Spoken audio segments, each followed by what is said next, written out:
From 793 to 1066 AD, the Viking Age was a period in the Middle Ages characterized by the numerous raids by Norse warriors known as Vikings, who undertook large-scale raids, piracy, colonization, conquest, and trade throughout Europe. Although they were mostly famous for their bravery as warriors, the Vikings were also accomplished sailors and explorers. There are many Norse sagas telling of the military conquests of powerful kings and warlords, who led raids against European kingdoms. The Norse sagas also tell of the adventures of several heroes and explorers who blazed the oceans in search of new lands to colonize. Perhaps the most successful Norse explorer of the Middle Ages was Leif Eriksson. He was also called by Leif the Lucky, the son of the infamous Viking Erik Thorvaldsson, better known as Erik the Red, an explorer and the founder of the first Norse settlement in Greenland. Erik was exiled from Iceland for manslaughter, along with his family and slaves. Upon finding a habitable area and settling there, he named it Greenland, which in a free translation means green earth, purportedly in the hope that the new pleasant name would attract new settlers. Leif Eriksson is not known for certain whether he was born in Iceland or Greenland, since his birthplace was not chronicled in the sagas.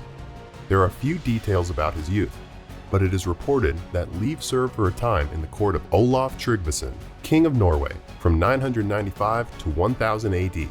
By then, Christianity had already gained a lot of ground among the Nordic peoples, and many people in Scandinavia adopted the Christian faith.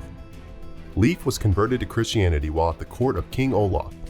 Once converted, Leif was charged with returning to Greenland together with a Christian priest to convert the settlers there, but he did not expect that he was about to experience the greatest adventure of his life, which would go down in history as the Vinland sagas. During this saga, Leif met a man named Bjarni Herjolfsson, who claimed to have found unknown lands after he and his crew were knocked off course while sailing to Greenland.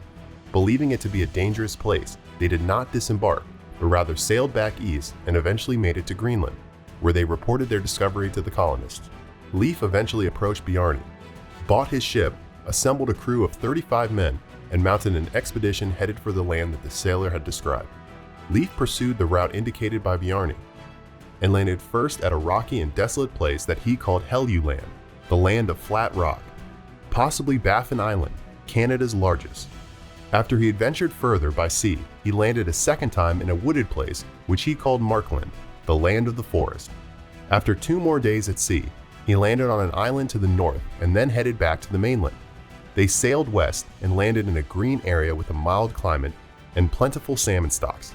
Leif decided to make camp there and sent groups to explore the country as winter approached.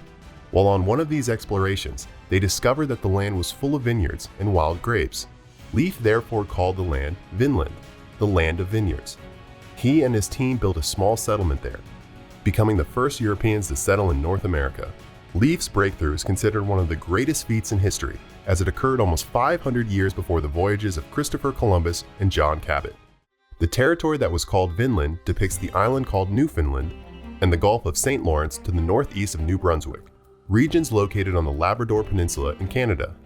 In the early 1960s, research by Norwegian explorer Helge Ingstad and his wife identified a Norse site located on the northern tip of Newfoundland, proving the veracity of the Norse texts about Leif Eriksson's voyage. A location known as Lians Ox Meadows was suggested to be the original settlement of Vinland, but further archaeological evidence suggests that these buildings were actually a ship repair station and waypoint for travelers. There were no permanent Norse settlements in North America over the centuries, but knowledge of voyages to Vinland spread throughout medieval Europe. It has been suggested that knowledge of Vinland's location may have been held in European seaports in the 15th century. Christopher Columbus claimed in a letter to have visited Iceland in 1477, where he may have heard stories about this place. Leif, after spending the winter in Vinland, returned to Greenland in the spring with a cargo of grapes and wood.